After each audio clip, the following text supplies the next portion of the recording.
本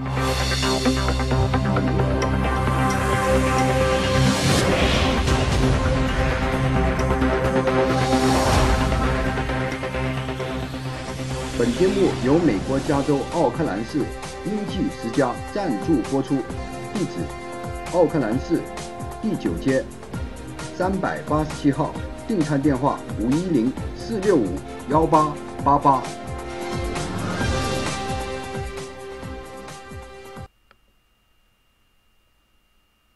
各位观众，大家好，今天是2018年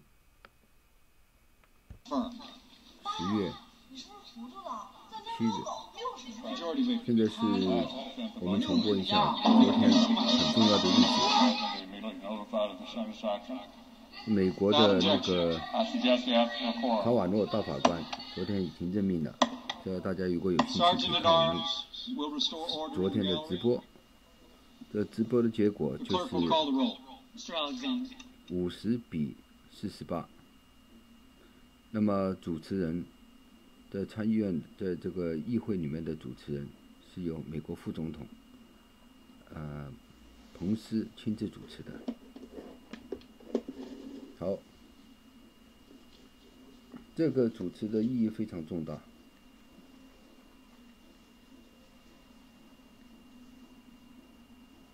为什么呢？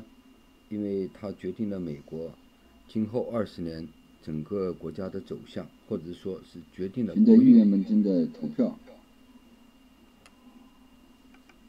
刚才有一点短暂的这个小小的抗议啊，但是又很快恢复平静了。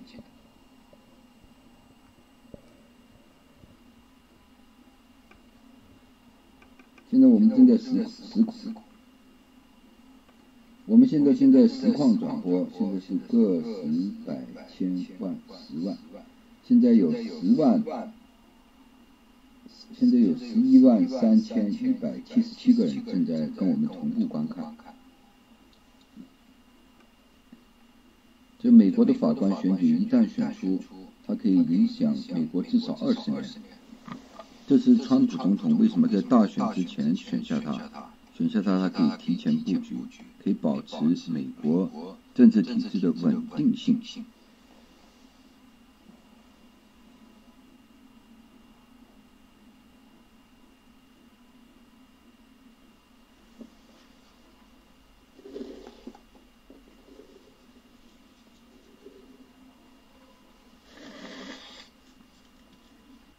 When you see around the globe the maldistribution of wealth, the desperate plight of millions of people in underdeveloped countries, when you see so few haves and so many have-nots, when you see the greed and the concentration of power within, did you ever have a moment of doubt about capitalism and whether greed's a good idea to run on? Well, first of all, tell me, is there some society you know that doesn't run on greed?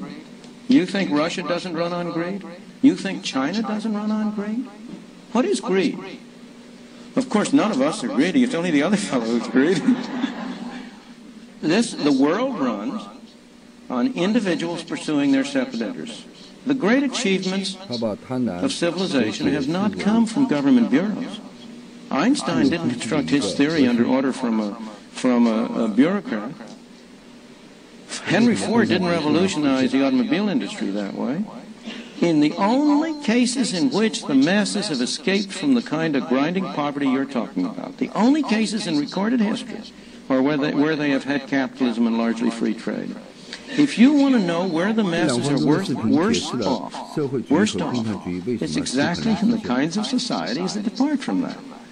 So that the record of history is absolutely crystal clear, that there is no alternative way so far discovered of improving the lot of the ordinary people that can hold a candle to the productive activities that are unleashed by free enterprise system. But it seems to reward not virtue as much as ability to manipulate the system. And what does reward virtue? You think the communist commissar rewards virtue? You think a Hitler rewards virtue?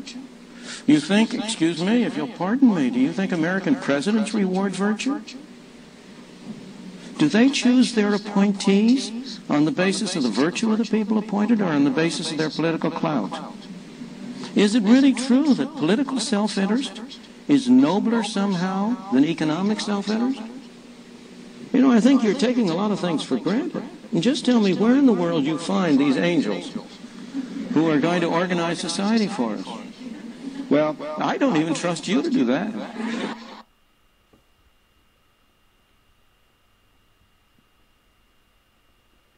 刚才我们介绍的就是这个叫米尔顿·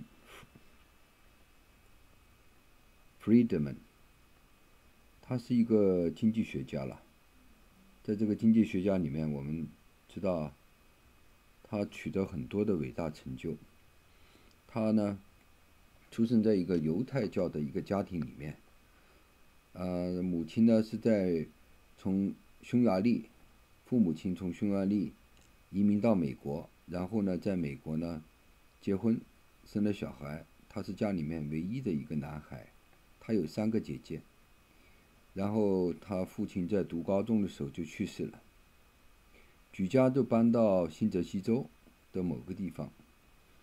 他开始呢是在政府里面去打工，然后他也做过一些助理，但是他是一个非常奇特的人。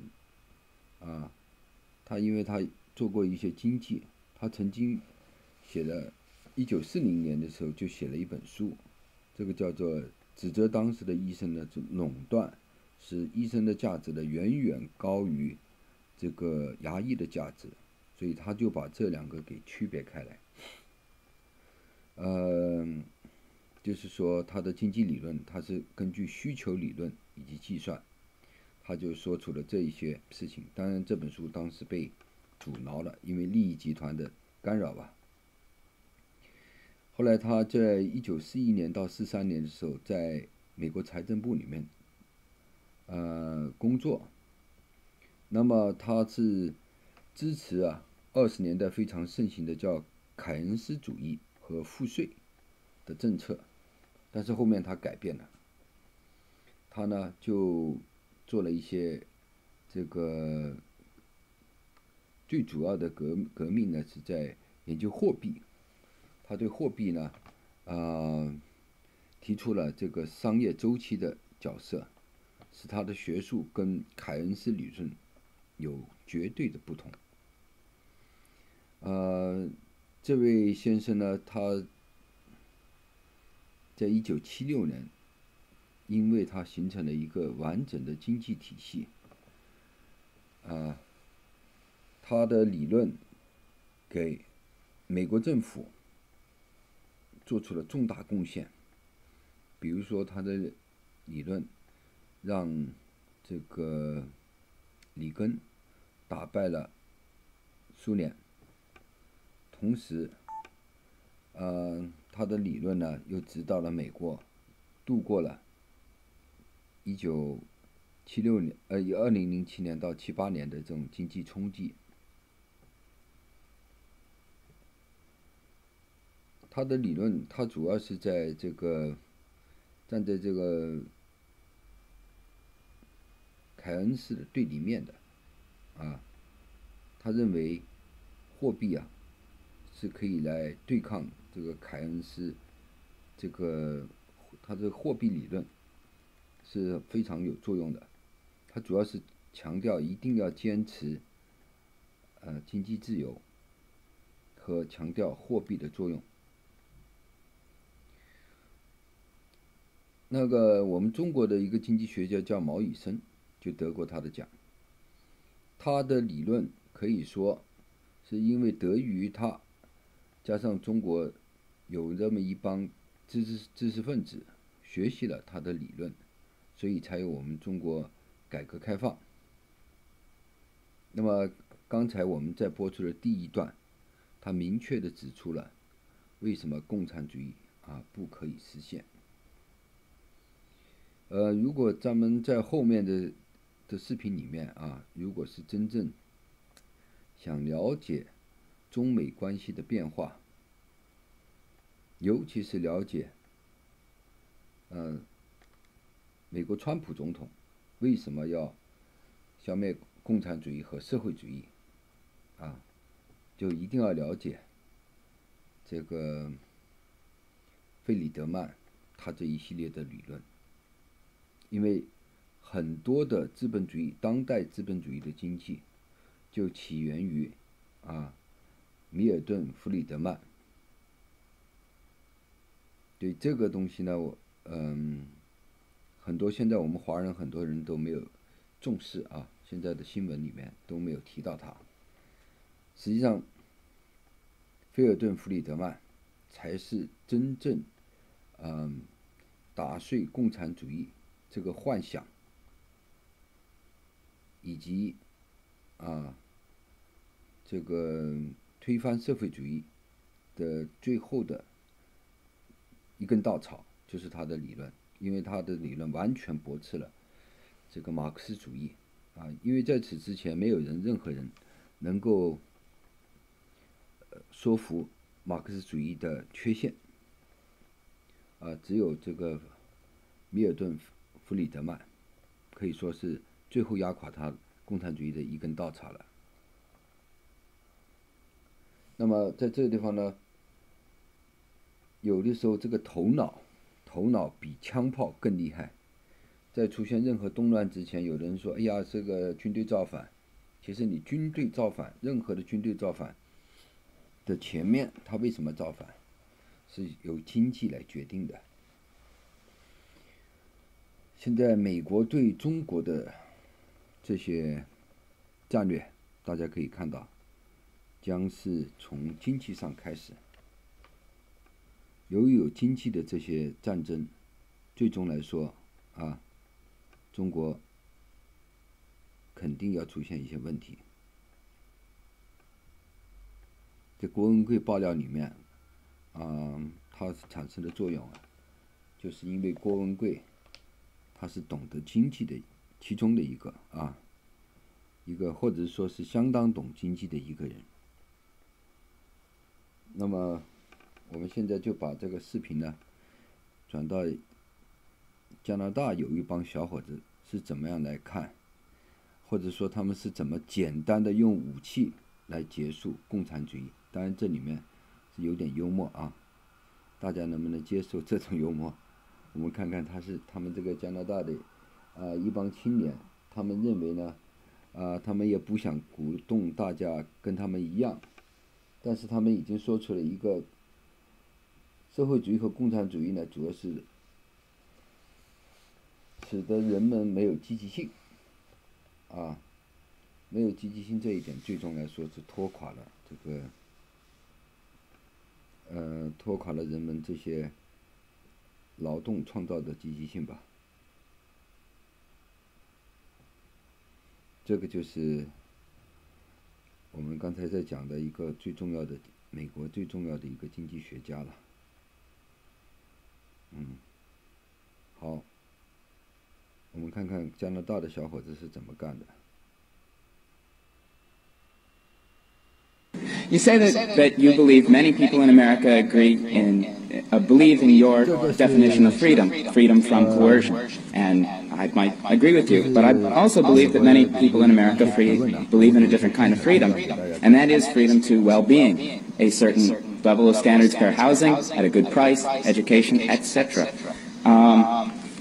The other thing I want to say is that the system has built into it the poor remain poor and the rich remain rich, and that is an externality of the system. It is not built into the system at all. It has never been true.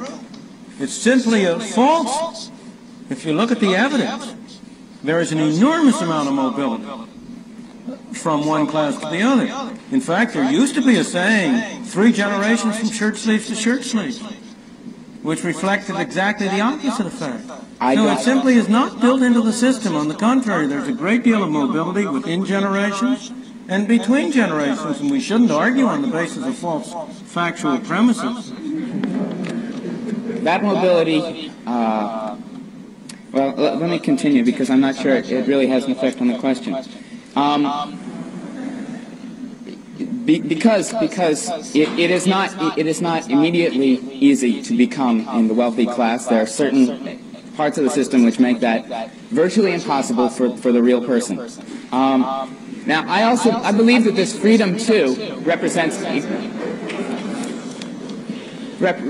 the belief in equality, as opposed to liberty. And I wonder, is it possible to build a system based on this equality, which I believe that many people agree in, and would not be willing to sacrifice to the liberty of freedom from? Well, I'm not going to be able to give a full answer to your question because you've asked a very, very complex question, and so you're going to have to pardon me if I'm a little dogmatic, but I only want to suggest that the statements I'm making are not without some thought and reason behind it. In my opinion, a society that aims for equality before liberty will end up with neither equality nor liberty.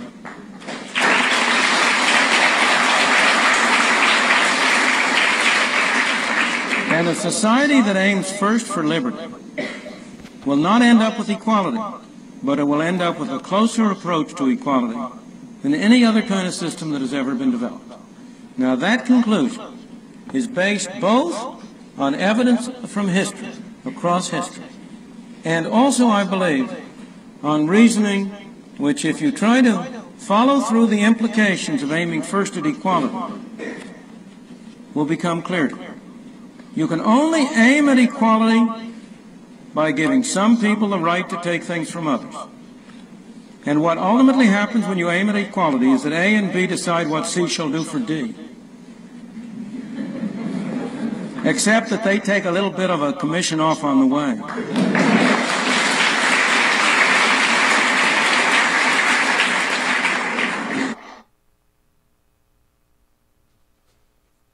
And I think that you may have just passed over one that is of utmost importance, and that is of poverty. And in prefacing my question, I'd like to refer to what President Kennedy said, that if a free society cannot help the many who are poor, it cannot save the few who are rich. And to say that, well, we are a government of the people, and when there is a large sector of the people who are hurting, perhaps it is the responsibility of this government of the people to help out. Well, my question is regarding how free are the poor, how free are the unemployed, and how free are those people who are disadvantaged? And so in reference to that, what is government's role? Sure. First of all,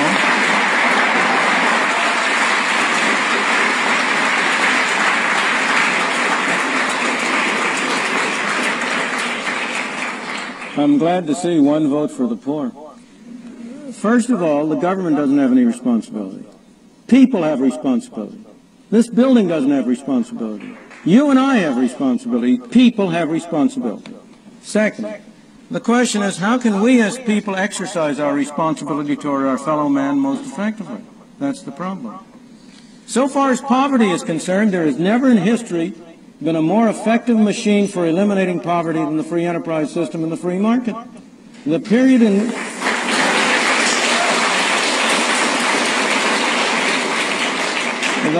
in which you had the greatest improvement in the lot of the ordinary man was the period of the 19th and early 20th century. Those of us in this room are the heirs of that. We benefited from the way in which our parents and our grandparents were able to come here. And by virtue of the freedom that was offered to them, were able to make a better life for themselves and them and us. But next, if you look at the real problems of poverty and denial of freedom to people in this country, almost every single one of them is a result of government action and would be eliminated if you eliminated the bad government failures. Let me be precise and specific. Why do we have so high an unemployment rate among black teenagers? It's a disgrace and a scandal. Why do we have so high an unemployment rate? First of all, because we give them lousy schooling through governmental schools, which make them unqualified to hold decent jobs. And second of all, we require employers to discriminate against them by not hiring them unless their productivity is enough to justify a minimum wage. The minimum wage rate is the most anti-Negro law on the books. And it's an anti-Negro law because it precisely, having first not enabled the young blacks to have a decent schooling so that they can have productivity, we next deny them the on-the-job training that they might get if you could induce employers by being able to hire them for relatively low wages to give them on-the-job training that would make them qualify for higher payment and higher productivity. In the third place, we have constructed a governmental welfare scheme which has been a machine for producing poor people. We have induced people to come under control of welfare. I'm not blaming the people, don't misunderstand me. It's our fault for constructing so perverse and so ill-shaped a monster as the whole set of welfare programs we have under which we encourage people, families to break up. We encourage people to move from one part of the country and come to another, under which we have, in effect, made many people poor. And yet, when all this is said and done, have I ever been where? Welfare or poor. I have certainly, of course, more so than most of the people in this room.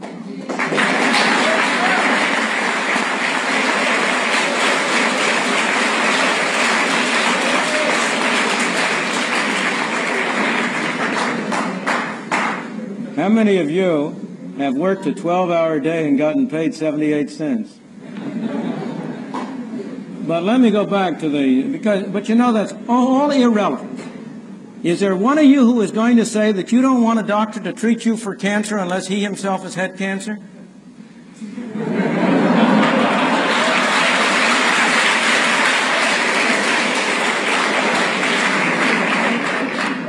I could go down the line. But when all is said and done, while there are people in this country who are worse off than other people, by and large, even the poorest people in this country are relatively well off compared to the conditions in many other countries in the world.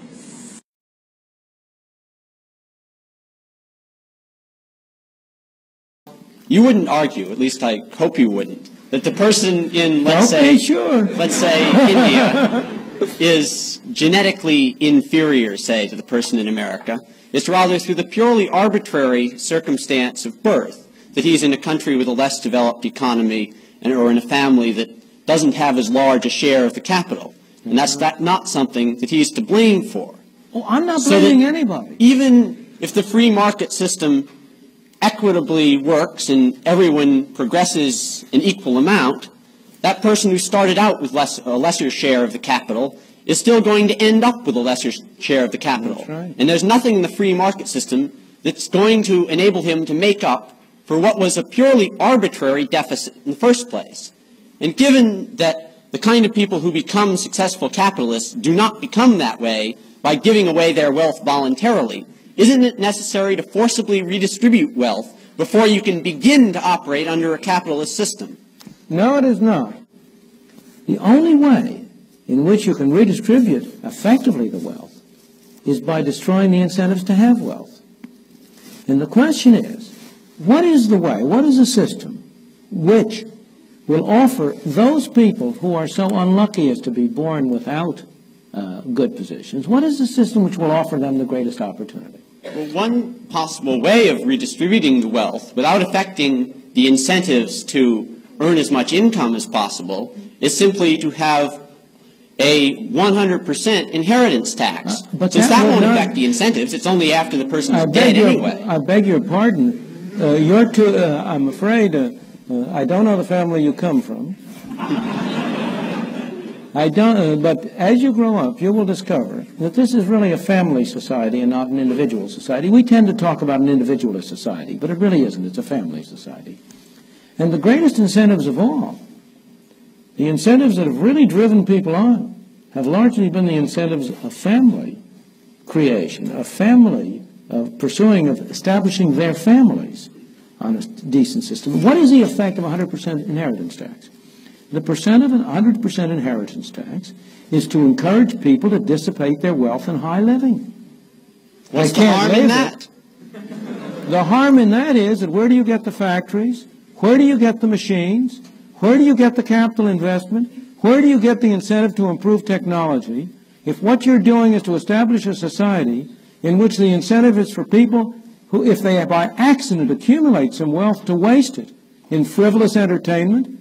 You know, the thing is that the thing that is amazing that people don't really recognize is the extent to which the market system has, in fact, encouraged people and enabled people to work hard and sacrifice in what I must confess I often regard as an irrational way for the benefit of their children. One of the most curious things to me in observation is that almost all people value the utility which their children will get from consumption higher than they value their own. Here are parents who have every reason to expect that their children will have a higher income than they ever had. And they scrimp and save in order to be able to leave something for their children. I think you are sort of like a bull in a china shop if you talk about the 100% inheritance tax having no incentive effects. It would destroy a continuing society. It would destroy a society.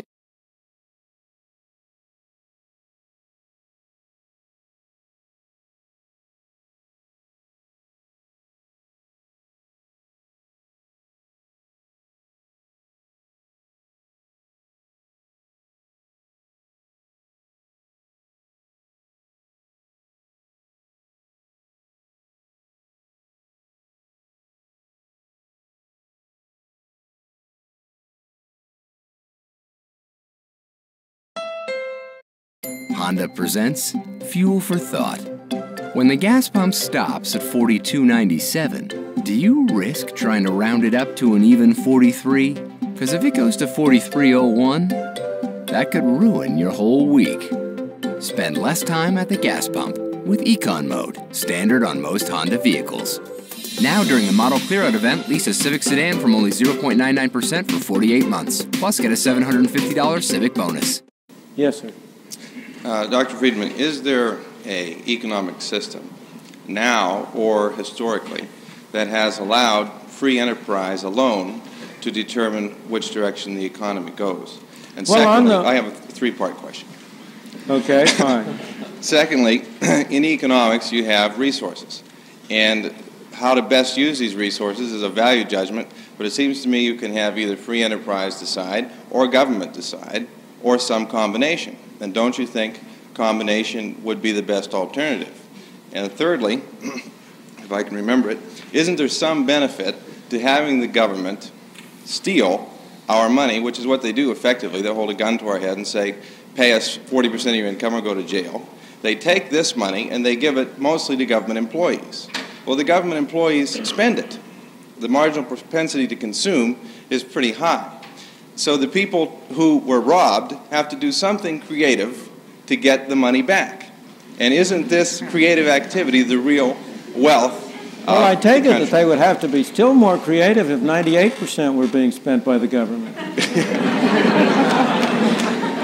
No, the third part of your thing is just pure fallacy from beginning to end.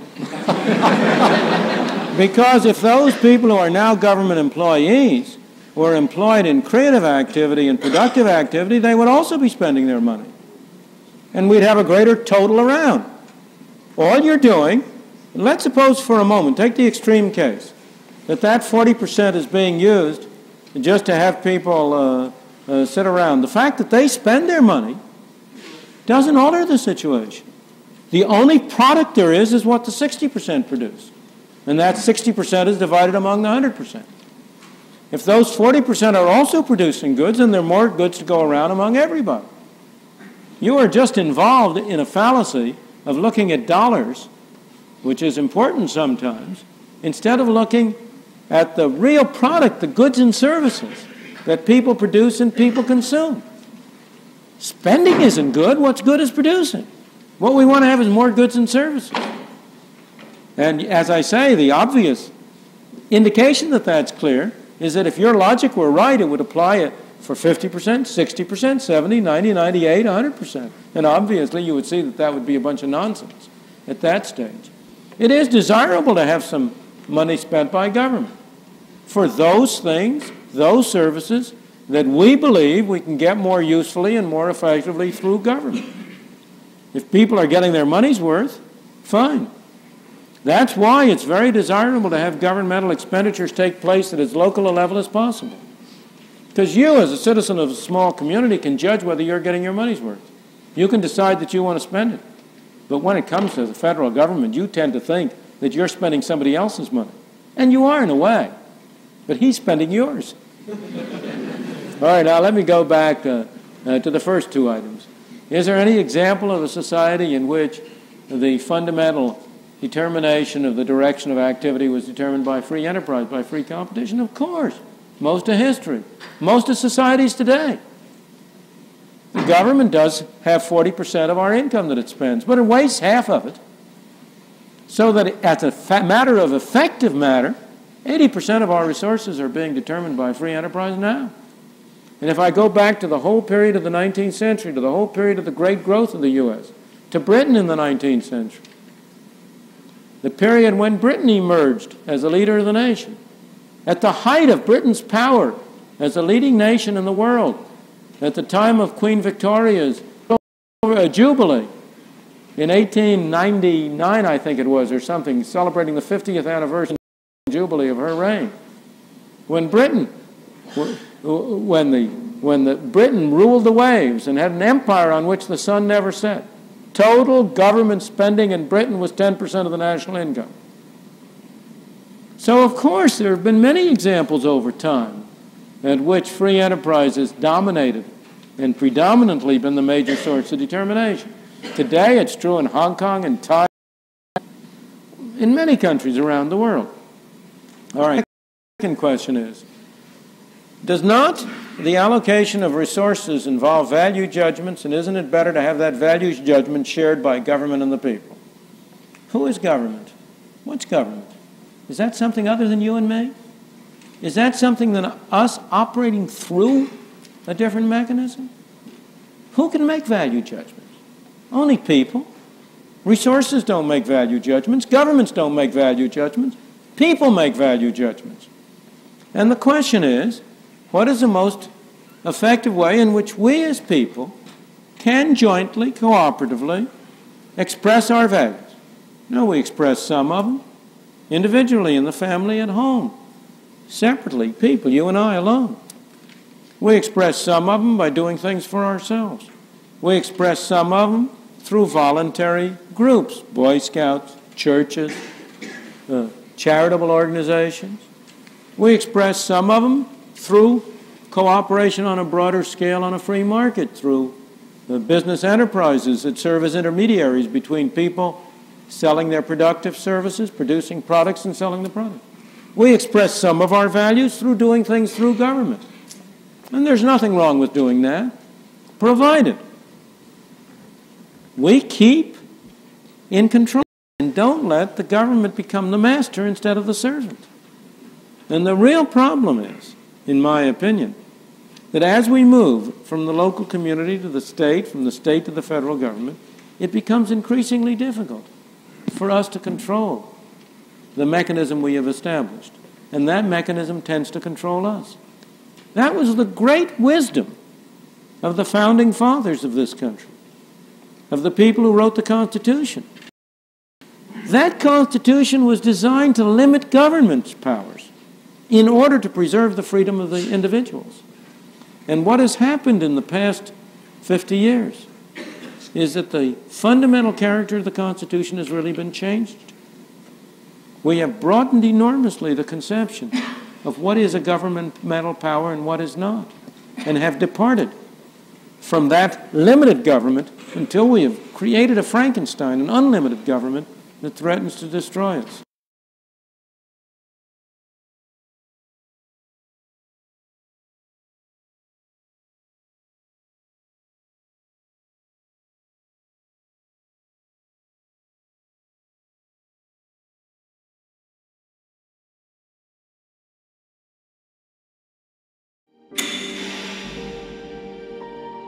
Success doesn't come easily.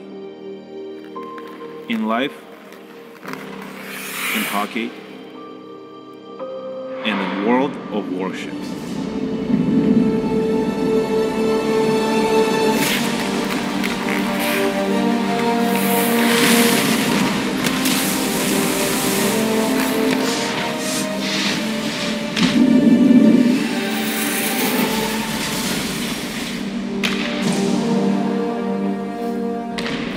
You have to grind for it.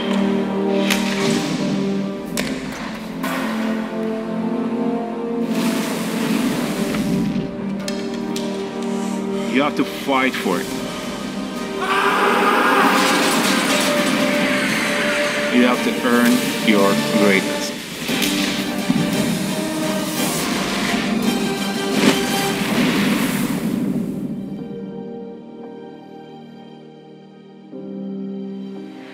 Prove yourself in World of Warships.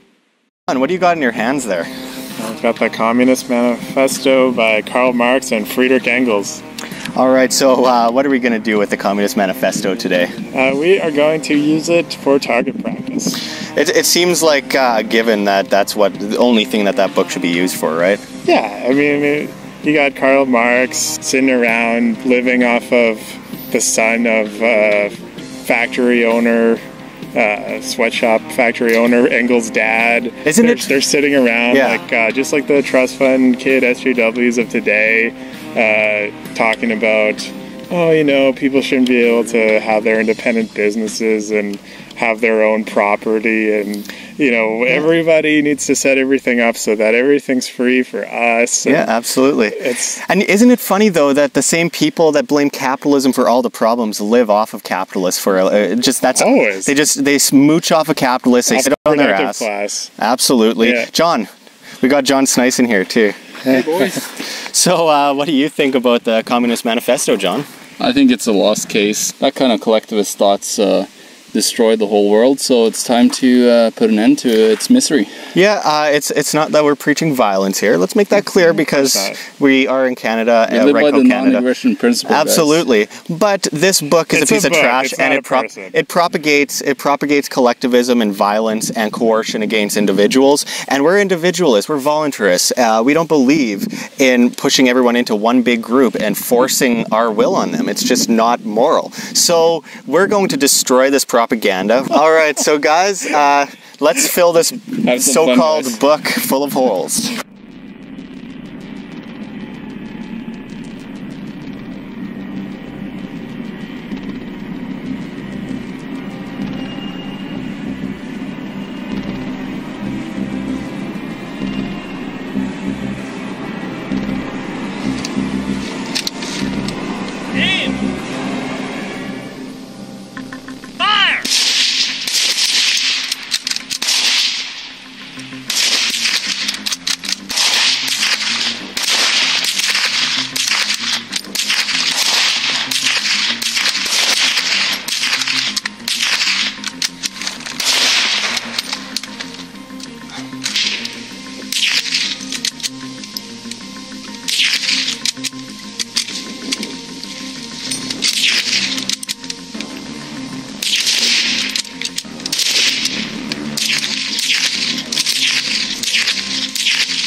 How's it look?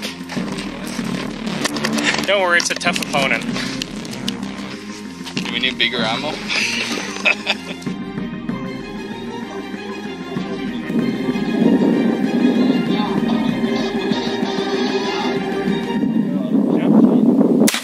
Without objection, I suggest you have no quorum. Sergeant at Arms will restore order in the gallery. The clerk will call the roll. Mr. Alexander.